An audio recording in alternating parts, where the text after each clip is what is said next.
Assalamualaikum warahmatullahi wabarakatuh. Halo guys, perkenalkan nama aku adalah Ananda Aprilia. Aku dari kelas 12 MIPA 1. Dan di sini aku akan menjelaskan materi tentang gejala kuantum yang dimana terdiri dari foton, efek fotolistrik, efek Compton, dan juga sinar X. Dan mari guys kita bahas satu persatu. Let's go! Nah, di sini ada seperti struktur atau peta konsepnya ya guys, bisa kalian lihat. Dan foton merupakan partikel elementer penyusun cahaya. Karena bersifat sebagai gelombang dan partikel, interaksi yang dihasilkan cukup unik dan banyak. Pemanfaatan dari kuantum diantaranya yaitu kuantum komputer, magnet superkonduktor, laser, dioda, dan lainnya. Bisa digunakan juga untuk keperluan uji tak merusak hingga medis pada bagian imaging. Dan definisi foton merupakan partikel elementer yang menyusun cahaya. Seperti yang tadi aku bilang ya guys, kalau foton itu ya merupakan partikel yang menyusun cahaya. Jadi kayak dia tuh yang bisa meinikan cahaya gitu loh.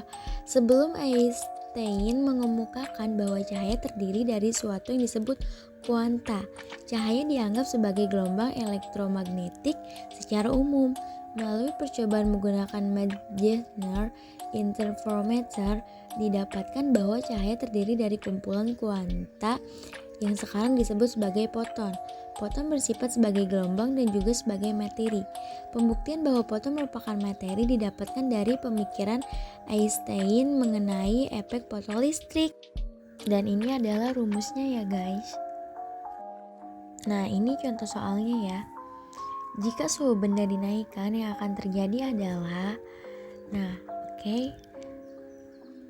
pertama-tama kita diketahui dulu ya, C sama dengan 2,9 dikali 10 pangkat min 3 MK.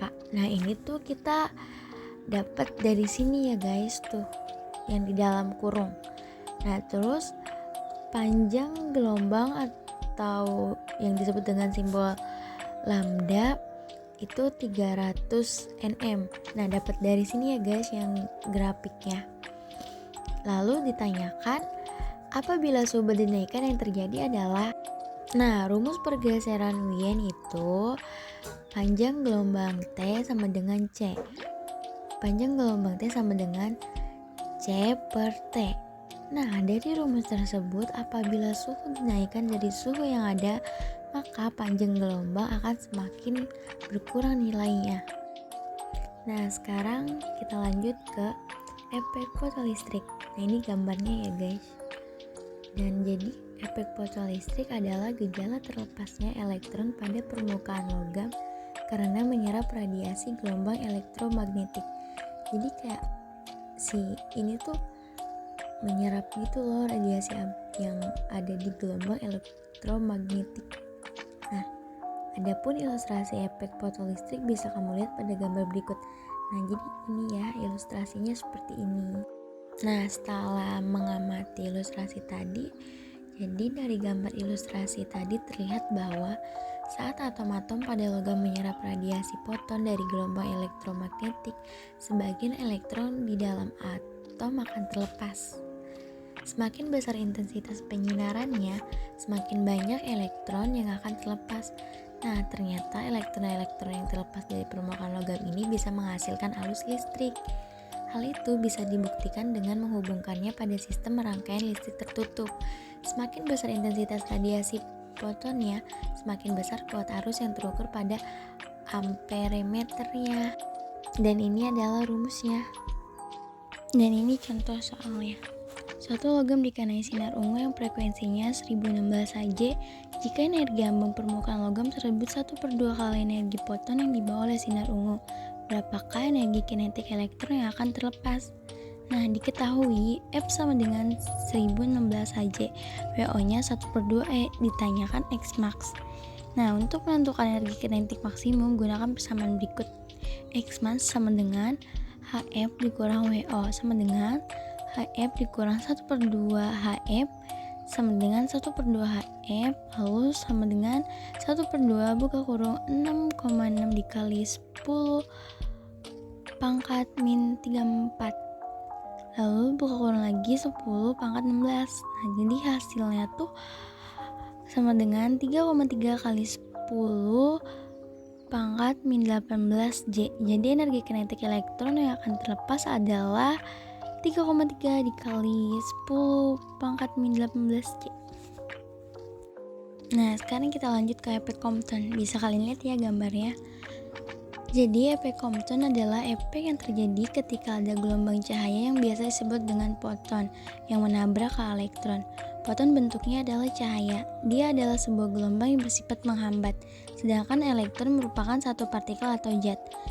Dan tujuan Compton melakukannya adalah untuk mengungkap sebuah efek yang akan terjadi ketika ia melakukan eksperimen penembakan sinar X yang dikeluarkan dari bahan radioaktif lempengan tipis. Dari percobaan dilakukan Compton tersebut dihasilkan bahwa cahaya atau sinar yang keluar dari lempengan tipis gelombang elektromagnetik akan segera berhamburan. Nah ini rumusnya ya guys. Dan ini contoh soal efek Compton. Sebuah percobaan dilakukan dengan menggunakan teori efek Compton. Foton dalam percobaan tersebut mempunyai panjang gelombang awal sebesar 0,05 nm, kemudian setelah terjadi tumbukan sudutnya berubah menjadi 60 derajat dari posisi awal. Hitunglah wavelength setelah tumbukan dan energi foton terhamburnya. Oke, jadi kita jawab.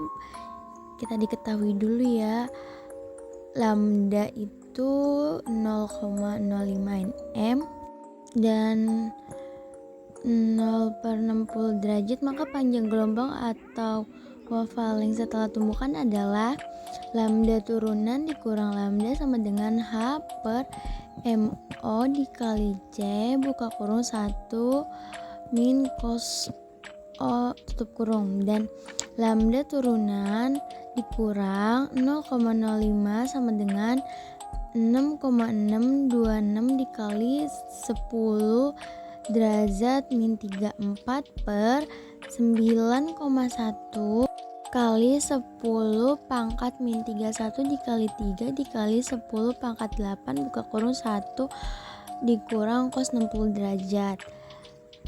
Lambda turunan dikurang 0,05 sama dengan 0,12 dikali 10 pangkat min 11 M. Nah jadi hasil itu dapat dari yang tadi dibagi ya guys. Terus yang lambda turunan 0,05 sama dengan 0,12 dikali 10 pangkat min 2 nm. Lambda turunan sama dengan 0,0015 ditambah 0,05 sama dengan 0,512 nm, sehingga energi foton terhamburnya adalah EF sama dengan H per lambda turunan. Jadi EF sama dengan 6,626 dikali pangkat min 34 3 dikali 10 pangkat 8 per 0,0512 dikali 10 pangkat min 9, hasilnya 3,88 dikali 10 min 15 Joule. Nah sekarang kita lanjut ke sinar X. Jadi sinar X adalah salah satu bentuk radiasi elektromagnetik seperti cahaya tampak dan gelombang radio.